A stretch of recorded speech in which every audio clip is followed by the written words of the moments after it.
नमस्कार मंडळी, स्वागत आहे तुमचं आपल्या यूट्यूब चॅनलमध्ये. आज मी माझ्या अहोंना विचारलं, आज काय स्पेशल बनवू? तर मला बोलले, रोजच महाराष्ट्रीयन खाऊ घालतेस, आज काहीतरी स्पेशलच होऊन जाऊ दे. तर मग मी ठरवलं, आज आपण जपानीज लॉंग फ्रेंच फ्राईज बनवूयात.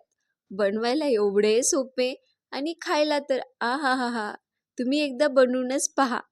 चला तर मग रेसिपीला सुरुवात करूया. त्यासाठी काय करायचं, एका बाउलमध्ये 5-7 बटाटे उकडून घ्यायचे. मी जरा जास्तच घेतले, परत कमी पडायला नको. 1 वाटी बारीक चिरलेली कोथिंबीर टाकून घेऊया.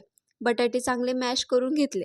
आता यामध्ये जिरा पावडरसुद्धा टाकून घ्यायचं. थोडंसं लाल तिखट टाकायचं आणि अर्धा चमचा मी इथे कॉर्नफ्लॉवर घेतला आहे. हे पाहू शकता, माझा चम्मच थोडा मोठा आहे. थोडं चवीनुसार मीठ टाकून घ्यायचं आणि हे चांगलं मिक्स करून घ्यायचं. बटाट्यामध्ये ऑलरेडी पाणी असतं, त्यामुळे पाण्याचा बिलकुल वापर करायचा नाही. हाताच्या साहाय्याने व्यवस्थित याला मळून घ्यायचं. हे पहा, अशा प्रकारे पीठ आपलं चांगलं मिक्स झालं आहे. आता हे असंच एका बाउलमध्ये आपण 5-10 मिनटं बाजूला ठेवून देऊया. आता एका चॉपिंग बोर्डवरती मी बटर पेपर टाकून घेते आणि या बटर पेपरला आपण सगळीकडून तेल लावून घेऊयात. इथे आपण यावरती ते मिश्रण तयार केलेलं ठेवून लाटून घेणार आहोत. ते खाली चिकटू नये यासाठी आपण इथे तेलाचा वापर करत आहोत. तर पहा, अशा प्रकारे तेल लावून घेतलं आणि एकदम मस्तपैकी गोल उंडा बनवून घेतला आणि हा आता बटर पेपरवर ठेवायचा आणि वरून एक बटर पेपर लावून घ्यायचा. तर अशा प्रकारे व्हिडिओ दाखवल्याप्रमाणे तुम्ही हे करा आणि नंतर लाटण्याच्या साहाय्याने ह्याला चांगलं लाटून घ्यायचं चौकोनी आकाराचं. हे बघा, पूर्णपणे मी याला लाटून घेते. जास्त प्रेशर करायचं नाही, अलगदपणे हे व्यवस्थित लाटून जातं. पहा, अशा प्रकारे आपण लाटून घेतलं.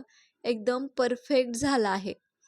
आता हे मी बटर पेपर ओपन करून दाखवते. हे पहा, एकदम परफेक्ट. आता हे काय करायचं, फ्रीजरमध्ये 10 मिनटं मी ठेवून देते.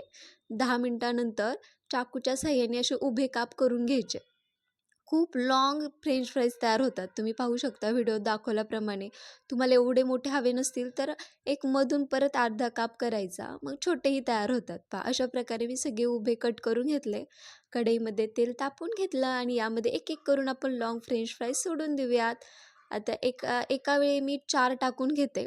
एवढे बस होतात, मग चांगले तळले जातात. 4 ते 5 इनफ आहेत. आता झाऱ्याच्या साहाय्याने पलटून सोनेरी कलर येईपर्यंत आपण ह्याला चांगलं तळून घेऊयात. मीडियम गॅसवरती याला तळून घ्यायचं. जास्त फुल करताल तर ते जळून जातील. तर पहा, एकदम भारी झाले आहेत. मला तर पाहता क्षणी तोंडाला पाणी सुटलं आहे. तुम्ही पटकन किचनमध्ये जाऊन तयारीला लागा. आता मी एका प्लेटमध्ये काढून घेते. पहा, एकदम लाँग फ्रेंच फ्राईज तयार आहेत. आता तुम्हाला छोटे बनवायचे असतील ना, तर ते सुद्धा मी तुम्हाला बनवून दाखवते.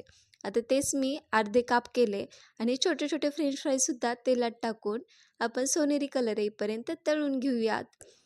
आता इथे छोटे फ्रेंच फ्राईज असल्यामुळे मी एकाच वेळी भरपूर टाकून घेते. आता पहा, तेलात आपल्याला सोनेरी कलर येईपर्यंत 5-10 मिनटं याला मीडियम फ्लेमवरती तळून घ्यायचे. हे पहा, एकदम खरपूस आपले हे तळून तयार आहेत.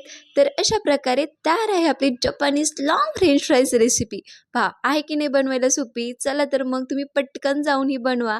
आणि हो, जर तुम्ही आपल्या चॅनलवरती नवीन असाल तर चॅनलला सबस्क्राईब करा आणि व्हिडिओ आवडला असेल तर लाईक करा. आणि तुम्ही पण ही यमी यमी रेसिपी नक्की बनवून पहा आणि कशी झाली ते कमेंटमध्ये सांगायला विसरू नका.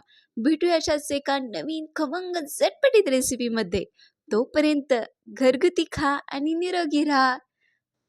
व्हिडिओ शेवटपर्यंत पाहिल्याबद्दल मनपूर्वक आभार. Bye bye.